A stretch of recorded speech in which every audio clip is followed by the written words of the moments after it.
Episode की शुरुआत में फैक्ट्री में अनाउंसमेंट की जा रही होती है कि कल रात उस स्टॉकर ने फिर से एक लेडी को हरास किया, इसीलिए फैक्ट्री की सभी लेडीज को अपना ध्यान रखना चाहिए, वो रात को बाहर ना निकले।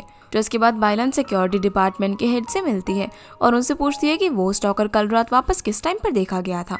जैसे ही बायलन को टाइम पता चलता है तो वो हेड से ये कंफर्म कर देती है कि वो स्टॉकर शाओलू नहीं है, क्योंकि वो उस वक्त उसके साथ में था और पहले भी उसने उस पर हमला नहीं किया था, क्योंकि वो ऐसा इंसान नहीं है। जो सुनकर हेड भी यही बोलते हैं कि उन्होंने भी शाओलू को बचपन से उस फैक्ट्री के अंदर बड़े होते हुए देखा है और वो भी जानते हैं कि वो एकदम ऑनेस्ट और हेल्पिंग नेचर का पर्सन है। रात में फिर हम बायलन को सड़क पर अकेले चलता हुआ देखते हैं और ये वही जगह होती है जहाँ पर वो स्टॉकर लड़कियों पर हमला करता था। आज भी वो स्टॉकर एक स्टिक लेकर बायलन का पीछा करता है और वो उस पर हमला करने वाला था, पर शाओलू सही वक्त पर आकर वहां पर उसे बचा लेता है और यहाँ पर अब बायलन की जगह उसके सर में चोट लग जाती है। बायलन उसे यहाँ पर देखकर हैरान थी और पूछते कि तुम यहाँ पर क्या कर रहे हो, पर वो स्टॉकर को पकड़ने के लिए उसके पीछे भागता है, क्योंकि आज वो उसे किसी भी हालत में पकड़ना चाहता था। लेकिन वो स्टॉकर वहाँ से एक कंस्ट्रक्शन बिल्डिंग के अंदर घुस जाता है। ये दोनों उसे ढूंढना शुरू कर देते हैं और बायलन उसकी आंखों में पेपर स्प्रे डालकर उसे पकड़ने ही वाली थी, लेकिन वो स्टॉकर शाओलू को सीढ़ियों से धक्का देकर वहां से भाग जाता है, जिससे शाओलू को चोट लग जाती है और ये दोनों स्टॉकर को नहीं पकड़ पाते। यहाँ से ये लोग सीधा फैक्ट्री में जाते हैं जहाँ बायलन शाओलू को दवाई लगा रही थी और वो काफी जोर से चिल्ला रहा था।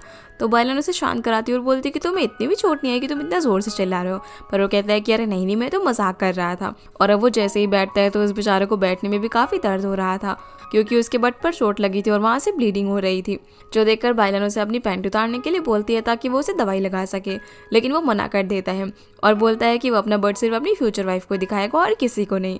अगर उसको उसके बट को देखना है ना तो उसे उससे शादी करनी होगी। जो सुनकर वो हंसने लग जाती है और कहती है कि वो एक डॉक्टर है, उसने बहुत सारे बट्स देखे हैं, वो ऐसे तो हर किसी पेशेंट से शादी नहीं कर सकती ना। और शाओलू यहाँ पर अब खुद ही अपने दवाई लगाने लग जाता है। जिस बीच बायलन अपने बालों में लगा हुआ डस्ट को साफ कर रही थी, वो भी उसकी हेल्प करने के लिए जाने लगता है, लेकिन जैसे ही बायलन पीछे मुड़ती है तो वो रुक जाता है और बोलता है कि वो तो सिर्फ डस्ट उड़ाने आ रहा था। तो वो उसकी मदद से यहाँ पर पंखा चलाती है तो बायलन के बाल हवा में उड़ने लग जाते हैं और वो काफी ज्यादा अच्छी लग रही थी, जिसे इस तरीके से शाओलू तो बस देखता ही रह जाता है। फिर वो उससे पूछता है कि अब तो वो ये मानती है ना कि मैं स्टॉकर नहीं हूँ। तो बायलन बताती है कि आज जिस स्टॉकर को उसने देखा वो पहले वाले से अलग था, क्योंकि पहले जिसने बायलन का पीछा किया था वो तो काफी मस्कुलर था और आज जिसने उस पर हमला किया उसकी बॉडी काफी सॉफ्ट थी। तो वो अब कंफ्यूज हो जाते हैं कि आखिर वो स्टॉकर कौन हो सकता है। अगले दिन फिर अब बायलन सीनियर डॉक्टर से मिलने के लिए जाती है और उनकी टेबल पर एक बर्थ कंट्रोल मेडिसिन का पैकेट रख देती है, जो देखकर डॉक्टर घबराकर बोलता है कि तुम क्या कर रही हो, एक बूढ़े आदमी को हरेस कर रही हो। तो वो उन्हें बताती है कि ये उसे कल रात उस स्टॉकर के पास से मिला था जब वो उसे पकड़ने की कोशिश कर रही थी। जिस पर डॉक्टर बताता है कि ये सारे टैबलेट की रिकॉर्ड फैक्ट्री के मेडिकल डिपार्टमेंट की चेयरवुमन रखती है, जो कि असल में मिसेज लू यानी कि शाओलू की मॉम थी। दूसरी तरफ हम शाओलू को देखते हैं, वो भी अपने घर पर कुछ कपड़े लेने के लिए आया हुआ था, जहाँ वो अपने डिटेक्टिव सूट पहनकर और चश्मा लगाकर डांस करने लग जाता है। तभी उसके घर पर बायलन मिसेज लियू से बात करने के लिए आई थी और वो उनसे जो भी बर्थ कंट्रोल टैबलेट उन्होंने लोगों को दिए थे उसकी रिकॉर्ड मांगती है, जहाँ पर उसे मिसेज लियू से पता चलता है कि उन्होंने सारे टैबलेट अपने घर के अंदर रखे हुए हैं और यहीं से वो सभी लेडीज को इसे सप्लाई करती है, क्योंकि लेडीज को उनके पास फैक्ट्री में आकर ये सब मांगने से शर्म आती थी और उनके पास इस चीज का कोई रिकॉर्ड भी नहीं है। तो बायलन बोलती है कि ये फैक्ट्री का सामान है, इसलिए रूल्स के हिसाब से आपको इसका रिकॉर्ड रखना चाहिए था, और जो बाकी सामान आपके घर में पड़ा है मैं उसे लेने के लिए आई हूँ, क्योंकि आप इसे घर पर नहीं रख सकती। जो सुनकर वहाँ पर बैठी हुई बाकी लेडीज और मिसेस लू बायलन से थोड़ा सा गुस्सा हो जाती है। वो बोलते हैं कि तुम भला मुझ पर शक कैसे कर सकती हो, वो भी इस चीज को लेकर। वो बोलती है कि मैं इतने सालों से फैक्ट्री के अंदर ऑनेस्टली काम कर रही हूँ और तुम कल की आई हुई लड़की मुझे रूल सिखा रही हो। पर वो उन्हें समझाती है कि वो तो सिर्फ अपना काम कर रही है और वो बात को आगे नहीं बढ़ाना चाहती थी, इसलिए वो चुपचाप यहाँ से चली जाती है, क्योंकि उसे तो सिर्फ रिकॉर्ड चाहिए थे जो कि उसे नहीं मिले। जो सारी बातें शाओलू भी अपने रूम से सुन रहा था, पर जब तक वो बाहर आता है बायलन चली गई थी। रात में हम देखते हैं कि बायलन फैक्ट्री की छत पर खड़ी होकर ड्रिंक कर रही थी और वो एकदम किनारे पर खड़ी हुई थी। तभी शाओलू आकर उसे पीछे खींच लेता है और बोलता है कि आखिर वो सुसाइड करने की कोशिश क्यों कर रही थी। पर बायलन कहती है कि मैं सुसाइड नहीं कर रही थी और जीने की चाहत ना मुझसे ज्यादा किसी के अंदर भी नहीं होगी। पर फिर भी शाओलू उसे बोलने लग जाता है कि वो जानता है, भले ही बायलन कितनी भी ज्यादा स्ट्रांग बनती हो, पर उसकी लाइफ में काफ़ी प्रॉब्लम्स है जिनसे वो परेशान है और वो उन प्रॉब्लम्स को उसके साथ शेयर कर सकती है क्योंकि वो उस पर भरोसा करता था। जो सुनकर बाइलान उसके एकदम क्लोज आ जाती है, जिससे उसे लगता है कि वो उसे किस करने वाली है, तो वो भी उसे किस करने के लिए आंखें बंद कर लेता है। लेकिन तभी बाइलान साइड हो जाती है। जहाँ उसकी नज़र ऑफिस की बिल्डिंग पर जाती है। वो उसे बताती है कि अभी मैंने ऑफिस में किसी आदमी को एक लेडी को हैरास करते हुए देखा, पर अगले ही पल वो लोग वहाँ से गायब हो जाते हैं। इस पर शाओलू बोलता है कि किस ना करने के लिए वो ऐसा एक्सक्यूज बना रही है। तो बाइलान कहती है कि तुम्हें रिजेक्ट करने के लिए मुझे किसी बहाने की जरूरत नहीं है, वो तुम्हें ऐसे ही कर सकती हूँ। इतना बोलकर वो यहाँ से चली जाती है। पर उसके जाते जाते शाओलू उसे उसके भाई की स्केटिंग रिंग की ओपनिंग सेरेमनी में इनवाइट करता है और कहता है कि वो वहाँ पर उसके साथ जाना चाहता है, जिसके लिए वो हाँ करके चली जाती है। अब ओपनिंग सेरेमनी का दिन आता है, जहाँ पर शाओलू जियांग के साथ वेट कर रहा था कि बाइलान कब वहाँ पर आएगी। पर बाइलान से पहले शिनजुआन वहाँ पर आ जाती है और शाओलू से चिपकने लगती है, जिससे जियांग को लगता है कि शायद वो शाओलू की गर्लफ्रेंड है। पर वो उसे बताता है कि वो गलत समझ रहा है क्योंकि शाओलू तो किसी और का वेट कर रहा था। तभी वहाँ पर जियांग अनाउंसमेंट करता है कि वो लोग कंपटीशन करने वाले हैं, जो सुनकर शिनजुआन शाओलू को खींचने लग जाती है। पर शाओलू कंपटीशन में पार्टिसिपेट करने से ही मना कर देता है क्योंकि बाइलान अभी तक नहीं आई थी। लेकिन तभी वहाँ पर वो पार्टिसिपेट करने के लिए आ जाती है, जिसे देखकर वो बहुत ज़्यादा खुश होता है। फिर इन लोगों के बीच में एक स्केटिंग रेस होती है, जिस बीच शाओलू तो सिर्फ बाइलान को ही देखे जा रहा था क्योंकि वो काफ़ी अच्छी लग रही थी। और वो बाइलान से ये भी कहता है कि उसने एक्सपेक्ट नहीं किया था कि वो यहाँ पर आएगी। तो वो उसे बताती है कि अभी तो उसे बहुत कुछ देखना बाकी है, जिसके बाद ये लोग रेस पूरी करते हैं और बाइलान जीत जाती है। लेकिन ये सब कुछ देखकर शिनजुआन को बिल्कुल भी अच्छा नहीं लग रहा था क्योंकि वो शाओलू को पसंद करती थी। इसीलिए वो गलती से बॉस हू से भी टकरा जाती है, जो कि ओपनिंग सेरेमनी में चुपके से आया हुआ था। वो शिनजुआन को यहाँ पर हैरेस करने की कोशिश करता है, पर जियांग उसे पकड़ लेते और अब उनमें फाइट होने वाली थी। इसी बीच शिनजुआन शाओलू के पास आती है, पर तभी वहाँ पर गुआंग आकर शाओलू पर गुस्सा करने लग जाता है क्योंकि वो शाओलू उसे मूवी टिकट्स देकर कहीं और कैसे भेज सकता है और शिनजुआन के साथ यहाँ पर स्केटिंग एंजॉय करने के लिए आ गया। पर उस बेचारे को तो पता ही नहीं था कि आखिर वो किस बारे में बात कर रहा है। गुआंग यहाँ पर उसे धक्का भी दे देता है, जिससे कि वो बॉस उसे जाकर टकरा जाता है। तभी शिनजुआन गुआंग को बताती है कि वो टिकट्स उसने वहाँ पर रखे थे। लेकिन ये सब देखकर अब बॉस काफी ज्यादा गुस्सा हो गया था और वो जियांग से लड़ाई करने के लिए फायरवर्क्स जलाने लग जाता है। तो जियांग और उसकी टीम भी ऐसा ही करते हैं, जहाँ पर कोई भी लड़ाई नहीं करता और बस एक दूसरे को फायरवर्क्स करके डरा रहे थे, जो कि सब देखने में काफ़ी अच्छा लग रहा था। जहाँ शाओलू और बाइलान उन फायरवर्क्स के बीच में से गुजरते हैं और एक दूसरे के साथ काफ़ी अच्छा टाइम स्पेंड करते हैं। फिर बाइलान शाओलू को लेकर हॉस्पिटल जाती है क्योंकि गुआंग ने उसे धक्का दिया था, तो उसके फेस पर थोड़ी सी चोट लग गई थी। जहाँ पर गुआंग को शाओलू बताता है कि वो शिनजुआन को पसंद नहीं करता, वो तो किसी और को डेट करना चाहता है। जो सुनकर बाइलान उसे मजाक में कहती है कि कहीं वो उसे तो नहीं डेट करना चाहता, क्योंकि वो गुआंग के साथ वहाँ पर फाइट भी इसीलिए कर रहा था क्योंकि वो ये सब बाइलान को सुनाना चाहता था। जो सुनकर गुआंग भी समझ जाता है और अभी दोनों यहाँ से चले जाते हैं। जहाँ पर शाओलू गुआंग को यही समझा रहा होता है कि वो शिनजुआन को लाइक नहीं करता, पर अगर गुआंग उसे पसंद करता है तो उसे गिव अप नहीं करना चाहिए और शिनजुआन को इम्प्रेस करने की कोशिश करनी चाहिए। जहाँ वो ये भी बोलते हैं कि अगर शिनजुआन नहीं मानती तो उसके बदले वो यंग को डेट कर सकता है। जहाँ वो उसका यंग के अंदर इंटरेस्ट जगाने के लिए उसकी यहाँ पर काफ़ी तारीफ करने लग जाता है। उसी वक्त यंग भी वहाँ पर आकर ये सारी चीज़ें सुन लेती है। वो शर्माने लग जाती है कि शाओलू यहाँ पर उसकी तारीफ कर रहा है। वो खुश होकर अपना टिफिन बॉक्स शाओलू को खाने के लिए देकर चली जाती है, जो देखकर बेचारा शाओलू तो समझ ही नहीं पाता कि आखिर यहाँ पर ये सब हो क्या रहा है, और वो खाना गुआंग को खाने के लिए दे देता है। दूसरी तरफ जब बाइलान हॉस्टल पहुंचती है तो देखती है कि उसके रूम के टेबल पर किसी ने एक लेटर रखा हुआ था, जिसमें लिखा हुआ था कि बाइलान को उन चीज़ों को चेज नहीं करना चाहिए जो कि उसकी नहीं है, वरना वो स्टॉकर उसका पीछा करना बंद नहीं करेगा।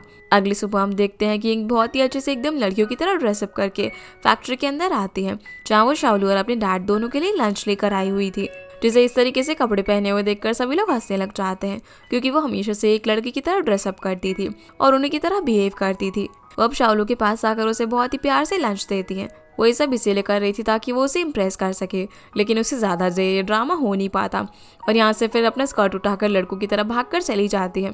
इसके बाद जब शाओलू चैन के साथ बैठकर लंच कर रहा था तो वो शाओलू के खाने को ही देख के जा रहा था कि ये उसके लिए कितना अच्छा खाना बनाकर लेकर आई है। पर तभी वहाँ पर शाओलू को बुलाने के लिए बाइलान आ जाती है, जिस वजह से वो अपना खाना चैन को देकर यहाँ से चला जाता है और चैन काफ़ी ज़्यादा खुश हो जाता है कि वो उसके हाथों से बना हुआ टेस्टी खाना खाएगा। इधर बाइलान शाओलू को लेटर दिखाती है, जहाँ शाओलू नोटिस करता है कि उस लेटर के पीछे एक शीशे में सीट चिपका हुआ था, जो कि वहाँ पर सिर्फ एक ही बेकरी में यूज़ किया जाता था और उसे वो पता लगा सकते थे कि आखिर ये हरकत किसने की है। पर बाइलान कहती है कि अगर वो ऐसा करेंगे तो उन्हें कल्प्रिट को पकड़ने में काफ़ी देरी होगी, इसीलिए अब ये लोग उस लेटर और बर्थ कंट्रोल के पैकेट को फैक्ट्री की नोटिस बोर्ड पर लगा देते हैं, क्योंकि वे लोग जानते थे कि ये सामान जिसका भी है वो उसे वहाँ पर लेने के लिए जरूर आएगा, क्योंकि कोई भी क्रिमिनल अपना एविडेंस खुले में नहीं छोड़ सकता था जिससे कि वो पकड़ा जाए। जो पूरा आइडिया शाओलू का था, जिससे कि बाइलन इम्प्रेस भी हो जाती है, जो देखकर शाओलू उसे कहता है कि अगर ऐसा है तो वो उसे लाइक कर सकती है, पर वो अभी इन सब बातों पर उसे ध्यान देने से मना करती है। जिसके बाद ये लोग पूरे दिन छुपकर खड़े रहते हैं और नोटिस बोर्ड पर नजर रखते हैं। वहाँ पर बारिश भी शुरू हो गई थी, लेकिन जैसे ही नाइट शिफ्ट खत्म होती है तो बहुत सारे लोग वहाँ पर आ जाते हैं, जिनमें से किसी एक को बाइलन और शाओलू उस एविडेंस को हटाते हुए देखते हैं और उन्हें पता चलता है कि ये पर्सन कोई और नहीं बल्कि अफांग है, जो कि बाइलन की दोस्त थी, जिसे देखकर ये दोनों ही हैरान रह जाते हैं। ये दोनों यहाँ पर ऐसा पूछने लग जाते हैं कि आखिर उसने ये सब क्यों किया, जबकि बाइलन ने तो उसके साथ कुछ भी नहीं किया था। तभी अफांग उसे बताती है कि वो अब्रॉड जाकर पढ़ना चाहती थी और डायरेक्टर देंग उसे वो स्पॉट देने भी वाले थे, क्योंकि वो स्कॉलरशिप के लिए एक ही पोजीशन निकली थी। लेकिन उसके एग्जाम पास करने के बावजूद भी वो पोजीशन बाइलन को दे दी गई, जबकि उसने उस पोजीशन को पाने के लिए बहुत ज़्यादा मेहनत की थी और उसे जो हो सकता था उसने डायरेक्टर देंग के लिए वो भी किया था। जो सुनकर बाइलन उसे समझाती है कि उसने उससे कुछ भी नहीं छीना है और ना ही वो उसका स्पॉट लेना चाहती थी, जिसके बाद वो उसे यहाँ से भेज देते हैं। अब अगले दिन शाइलू डायरेक्टर दिंग के ऑफिस में जाता है, क्योंकि वहाँ की दीवार पर लगे हुए कुछ स्क्रैचेस को उसे कवर करना था, जहाँ वो दिंग से मजाक करते हुए बोल देते हैं कि ये स्क्रैच तो शायद किसी लड़की के नेल से हुए हैं। जो सुनकर दिंग एकदम से काफी ट्रिगर होकर शाओलू पर गुस्सा करता है। तभी उन लोगों को अफांग की आवाज आती है, जो कि फैक्ट्री की छत से कूदने वाली थी। वो सभी को यहाँ पर बता रही होती है कि कैसे डायरेक्टर दिंग ने उसे हैरास किया था और उसके साथ गलत किया। ये सारी बातें सुनकर फैक्ट्री के काफी सारे लोग नीचे जमा हो जाते हैं और उसे ऐसा करने से मना करते हैं, जिनके साथ सेक्रेटरी जी भी था। वो कहता है कि वो उसकी मदद जरूर करेगा और वो लोग इस पर इन्वेस्टिगेशन भी करेंगे। पर ये सुनकर मिसेस दिंग सभी लोगों को कहने लग जाती है कि अफांग बस उसके हस्बैंड को फंसाना चाहती है और उसके हस्बैंड ने कुछ भी नहीं किया है, क्योंकि अफांग के पास अपने हरेसमेंट के खिलाफ कोई भी एविडेंस नहीं है। जो सुनकर अफांग फ्रस्ट्रेट होकर कूदने ही वाली थी, पर तभी सही समय पर बाइलान और शाओलू छत पर पहुंच जाते हैं। वो सभी लोगों को बता देते हैं कि इस मैटर के आई विटनेस वो है। वो यहाँ पर बताती है कि कैसे उसने उस दिन दिंग के ऑफिस में उसे हरास होते हुए देख लिया था, इसलिए वो उसके लिए गवाही देगी। ये बोलकर वो उसे मना लेती है और उसका हाथ पकड़कर उसे पीछे ले आती है। इसके बाद हम देखते हैं कि ये तीनों मेडिकल रूम में जाते हैं, जहाँ पर सेक्रेटरी जी अफांग और बाइलान की काफ़ी अच्छे से केयर कर रहा था। लेकिन जैसे ही शाओलू उसके क्लोज जाकर मजाक करता है कि अरे उसे भी चोट लगी है तो वो उसकी ये भी हेल्प करे ना।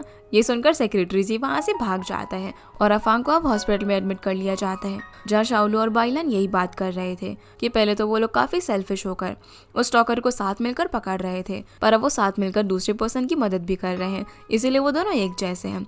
तभी डॉक्टर आकर उन्हें बताते हैं कि उन्हें अफांग को कुछ दिन हॉस्पिटलाइज ही रखना होगा, इसीलिए बाइलन वहीं पर रुककर उसका ध्यान रखने का डिसाइड करती है। जिसके बाद शाओलू अपने डिपार्टमेंट में जाता है तो वहाँ पर सभी लोग उसे समझाते हैं कि उसे डायरेक्टर दिंग के खिलाफ नहीं जाना चाहिए, क्योंकि वो फैक्ट्री के अंदर काफ़ी इन्फ्लुएंशियल आदमी थे और ऐसा करने से वो उसे फायर भी कर सकते थे। जिसके बाद हम शाओलू की मॉम को देखते हैं, वो भी उसे कॉल करके घर पर बुला लेती है, जहाँ वो उसे दिंग के खिलाफ अपॉलॉजी लेटर साइन करवाना चाहती थी, जिसमें ये लिखा हुआ था कि उसने जो आरोप उस पर लगाए हैं वो सभी मैं वापस ले रहा हूँ और उससे माफ़ी मांगता हूँ।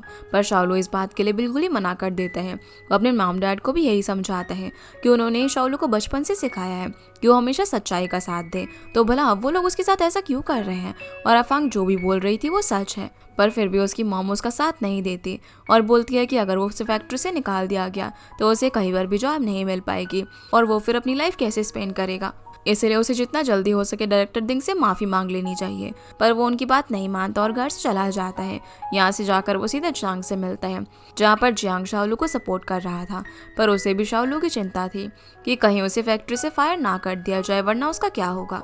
इसलिए वो वहाँ पर शिनजुआन को बुलाता है, क्योंकि शिनजुआन डायरेक्टर दिंग की नीज थी। वो शाओलू को समझा सकती थी और वो उसे बोलती है कि उसे भी उसके अंकल की वजह से सभी लोग जज कर रहे हैं, इसलिए उसे उसके लिए उसके अंकल से सॉरी कह देना चाहिए, क्योंकि उसके अंदर उसकी भी भलाई थी और वो नहीं चाहती थी कि अंकल दिंग उसके साथ कुछ बुरा करे।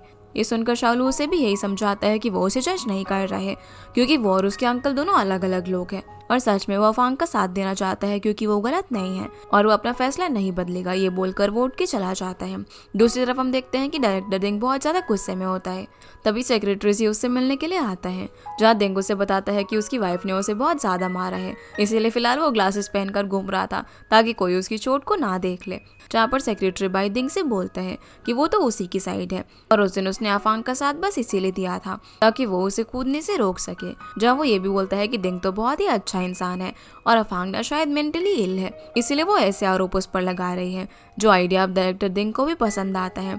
वो कहता है कि अगर उन्होंने प्रूफ कर दिया कि अफांग मेंटली इल है तो वो खुद को बचा पाएगा, पर अब उन लोगों को कैसे भी उसे मेंटली इल प्रूफ करना था। तो सेक्रेटरी जीदिंग से बोलता है कि उसके बाइलान से काफी अच्छा रिलेशन है, तो वो किसी तरीके से उसको मनाकर उसे एक नकली मेडिकल सर्टिफिकेट बनवा लेगा जिससे प्रूफ हो सके कि अफांग मेंटली इल है और डायरेक्टर दिंग इनोसेंट साबित हो जाएंगे। जिसके बाद हम अफांग को देखते हैं जो कि बाइलान से सॉरी कहती है। वो उसे बताती है कि कैसे जब पहली बार उसने एग्जाम पास किया था तब वो स्पॉट दिंग ने अपने बेटे को दे दिया और दूसरी बार भी उन्होंने किसी इन्फ्लुएंशियल पर्सन को वो स्पॉट दे दिया था, जिस बात से वो काफी ज्यादा निराश हो गई थी। तब दिंग ने उसे कहा कि एग्जाम वगैरह कुछ भी मैटर नहीं करता, तुम भले ही कितने भी एग्जाम पास कर लो तुम ये स्पॉट नहीं मिलेगा। उसके लिए मुझे दिंग को इम्प्रेस करना था। पहले तो मैं उसकी बात नहीं मानी, लेकिन मेरे काफी मना करने के बाद भी उसने मुझे असॉल्ट किया, पर फिर भी उसने मुझे वो स्पॉट देने की बजाय तुम्हें दे दिया।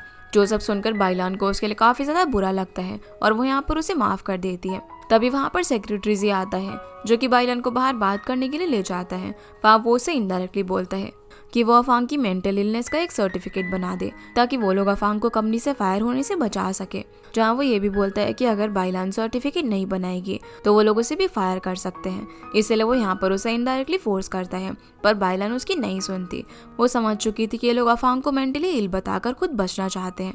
दूसरी तरफ शाओलू भी जब अपने डिपार्टमेंट के लोगों के साथ बैठकर खाना खा रहा था तब सभी लोग उसकी काफी तारीफ करते हैं कि वो कैसे एकदम डट कर अफांग का साथ दे रहे हैं, क्योंकि वो सभी जानते थे कि डायरेक्टर दिंग कैसा इंसान है। यहाँ पर अब सबके जाने के बाद मिस्टर न्यू शाओलू को बताते हैं कि वो शाओलू के लिए बिल्कुल सही सोच रहे हैं कि वो जस्टिस का साथ जरूर देगा, पर उन्हें डायरेक्टर दिंग के खिलाफ कोई ठोस सबूत ढूंढना होगा ताकि वो पुलिस को वो सबूत देकर अफांग को जस्टिस दिलवा सके, क्योंकि उन लोगों को गवाही देना इतना बड़ा एविडेंस नहीं है।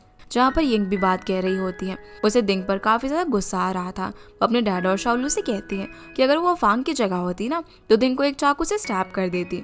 ये सुनकर शाओलू को एक आइडिया आता है, वो यहाँ से जल्दबाजी में निकल जाता है। इसके बाद हम देखते हैं कि डायरेक्टर दिंग अपनी वाइफ से बार बार सॉरी कह रहे थे कि अफांग झूठ बोल रही है और उसने उसे हरास नहीं किया है, पर उसकी वाइफ जानती थी कि वो कैसा आदमी है। तभी वहाँ पर अफांग आ जाती है दिंग को सबक सिखाने के लिए। वो उसे चाकू से डराती है जिससे कि वो सब कुछ कन्फेस कर लेता है कि उससे गलती होगी और उसे उसको हरास नहीं करना चाहिए था। जो सब देखकर शाओलू और बाइलान काफी ज्यादा खुश हो रहे थे, क्योंकि ये आइडिया शाओलू का ही था कि अगर अफांग दिंग से फाइट बैक करेगी तो वो अपनी गलती एक्सेप्ट कर लेगा, और असल में भी यही होता है। जिसके बाद पूरी फैक्ट्री में इस मैटर पर सिग्नेचर होते हैं और सभी लोगों का यही कहना था कि डायरेक्टर दिंग लड़कियों के साथ मिसबिहेव करता है, जिसकी वजह से अब अफांग और बाइलान को सेक्रेटरी डिपार्टमेंट में बुलाया जाता है, जहाँ डायरेक्टर अफांग से प्रॉमिस करता है कि वो लोग दिंग की अभी के लिए सैलरी डिडक्ट कर देंगे और जब ये केस पूरी तरीके से सॉल्व हो जाएगा तो वो उसे फायर भी कर देंगे। जहाँ पर अब डायरेक्टर अफांग कंपनसेशन के लिए उसे अब्रॉड स्टडी करने का मौका फ्री में देने वाला था, पर अफांग इन सब के लिए मना कर देती है और वो ये सब भुला सके, इसलिए वो फैक्ट्री से ही रिजाइन करके चली जाती है ताकि वो एक अच्छी लाइफ स्टार्ट कर सके, जिसके इस डिसीजन की डायरेक्टर भी रिस्पेक्ट करता है। अब अफांग को गुड बाय करने के लिए शाओलू और बाइलान उसे बाहर तक छोड़ने के लिए चाहते हैं, जहाँ वो इतनी मदद करने के लिए थैंक्स बोलती है और कहती है कि अगर वो दोनों उसके फ्रेंड्स नहीं होते तो शायद वो इतना फाइट नहीं कर पाती और वो उस दिन फैक्ट्री की छत से कूदकर सुसाइड कर लेती, पर उन दोनों ने उसका साथ दिया, इसलिए वो उन्हें अपना लाइफ लॉन्ग बेस्ट फ्रेंड मानेगी और उन्हें कभी भी नहीं भूलेगी। जिसके बाद वो यहाँ से खुश होकर चली जाती है। जिसके जाने के बाद शाओलू बाइलान को बताता है कि वो पहले ये सोचता था कि वो अफांग के लिए इतना क्यों कर रहा है, क्योंकि जब उसकी मॉम ने उसे अपॉलॉजी लेटर दिया या फिर उसके कजन ने उसे शिनजुआन से बात करने के लिए और सॉरी बोलने के लिए कहा, तब शाओलू वो सारी चीजें एक्सेप्ट कर सकता था, पर उसने ऐसा नहीं किया क्योंकि वो बाइलान पर ट्रस्ट करता था और अगर बाइलान हर सिचुएशन में अफांग का साथ दे रही थी तो शाओलू भी ऐसा ही करना चाहता था। साथ ही वो ये भी बोलता है कि अगर अफांग उन दोनों को लाइफ लॉन्ग बेस्ट फ्रेंड मानती है तो उसके हिसाब से शाओलू और बाइलान भी एक दूसरे के लाइफ लॉन्ग बेस्ट फ्रेंड हुए, इसलिए वो बाइलान के आगे दोस्ती का हाथ बढ़ाता है, पर वो उसे ये कहकर चली जाती है कि वो इस बारे में सोचेगी। तो वो उसे पीछे से आवाज लगाता है और कहता है कि वो लोग साथ में एक दूसरे को बहुत ही स्मूथली कोऑपरेट करेंगे, इसलिए इस बारे में उसे ज्यादा सोचना नहीं चाहिए।